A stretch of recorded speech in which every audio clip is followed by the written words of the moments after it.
This is video 2 of topic 3 on precipitation, and the focus here is on storm analysis, which forms the basis of the subsequent sections on IDF curves, design hyetographs, and aerial precipitation. We can apply statistical methods to long series of rainfall data to help in the design of hydraulic structures like this one, infrastructure design, and flood planning.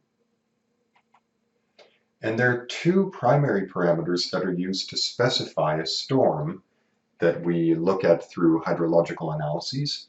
The first is intensity, so millimeters per hour, for example, or inches per hour of rainfall, and duration, the amount of time that that rainfall event occurs. That can be in minutes or hours or longer. For design purposes, we typically also want to estimate the frequency of occurrence of a storm of a given intensity and duration.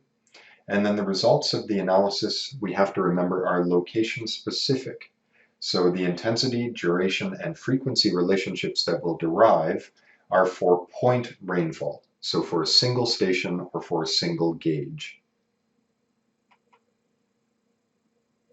There are several different methods available to design for different storms, and these are all based on gauge data, on rainfall gauges. The first is models of storm depth and duration. The second is models of storm intensity and duration. We'll cover both of these two in this presentation. And then in the next video, we'll cover intensity, duration, and frequency curves, or IDF curves. And then we'll look at design precipitation hyetographs in the fourth video. Before we look at those models, we should discuss some key concepts. So we need to think about intensity, duration, and the return period. We can use rainfalls of various lengths, so 5-minute rainfall events up to say 24 hours, to develop estimates of intensity for those different storm durations, as well as the duration itself of 2-year events, 5-year events, 10-year, 25, 50, and 100-year events. When we talk about this number of year events, so these n-year terms, we mean the return period of the rainfall event. In technical terms, this is the statistical interval of time between two rainfall events of the same depth or intensity and duration. Obviously, larger rainfalls occur less frequently than smaller rainfalls, and the intensity tends to decrease as the storm duration increases. And so it's more common, for example, to have a light rain like this last a full day than to have a very heavy rainfall event last the entire day. Closely related to that idea of return period is the rainfall frequency. And the definition here is a little bit different from the one in your notes. I think this is actually a better definition here. It is the expected number of times during a specified time period that a given precipitation depth will be exceeded. The rainfall frequency is simply the reciprocal of the return period. So for example, if a 100 millimeter rainfall event that lasts 6 hours occurs every 50 years on average in a particular location, then we can say its return period is 50 years. And the frequency of that event is 1 in every 50 years, or a 0.02 frequency, or 2% of years. Now we can map these things out. So here's an aerial representation of depth of a storm. So this is taken from a number of different gauges and put together.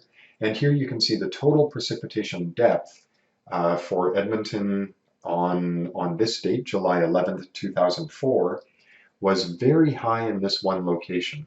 So here there was about 100 millimeters or 10 centimeters of rainfall in this single event. That is 1/5 of Edmonton's annual rainfall.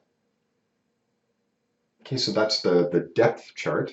Intensity is different though, so here's the intensity. You can see here that the intensity was actually very high in a number of locations. And the difference here is that It would have been a high intensity for a longer period here to give a greater depth. Here, these large rainfall events may have occurred only for a very short period of time. Okay, so millimeters per hour versus total number of millimeters. Let's look now at the two models that I mentioned earlier. The first is looking at storm depth and duration, and these are directly related. So the storm depth increases with the duration of a storm. That makes sense, right? The longer it rains, the more rain there will be. And there's a simple equation that connects the two. So H is the storm depth in centimeters, T is the storm duration in hours, and then we can derive coefficients from a regression analysis, so looking at data. Typically, we're going to find that this exponent is going to be between about 0.2 and 0.5, which means that the depth increases relatively slowly as the storm becomes longer. And remember again that any values we find for these coefficients are going to be based on long-term data for a specific location. These are the values that we saw in the last video. So these are the duration and depth of the maximum recorded rainfall events. We can plot them out like this on log-log paper. So here's the duration, here's the depth, and you can see that they actually line up quite well. We can then use this relationship here to find the two parameters of 39 and 0.5. Okay, so despite the fact that you saw on the previous slide that these are location specific, actually for the entire planet we can develop one relation too, which is kind of interesting. Remember, this is not linear. It looks linear because it's log-log. What it actually is, if we look at a subset, is this kind of quadratic equation. Okay, so remember, the curve to the right looks linear because it's a log-log plot. This is what the data actually look like if we use a standard scale. The second model compares storm intensity and duration. And we'll find that the storm intensity and duration are inversely related. So as the duration becomes longer, the intensity becomes less, and vice versa. We have this equation from the previous model, so H is equal to Ct to the n. And if we take the first derivative, then we get intensity. So change in depth with time, that's intensity. I take the first derivative of this equation, and I get Cnt to the n minus 1. If I make a few substitutions to make this look simpler, I can substitute A for Cn. Okay, so I have A here, and m is equal to 1 minus n. Since n is less than 1, this means that this value here is less than 1, and so it becomes negative, and it goes to the bottom. Okay, so then I have I is equal to A over T to the m. That's my first equation. There is an alternative model that I can consider of intensity to duration. Okay, this is equation 2. I is equal to A over T plus B, where A and B are constants, again, found through a regression analysis. And then if I combine those two forms together, I can get a more general, more flexible form as equation 3, which is I is equal to A over T plus B to the m. And remember that equation 3 will simplify to equation 1 if I set b to 0.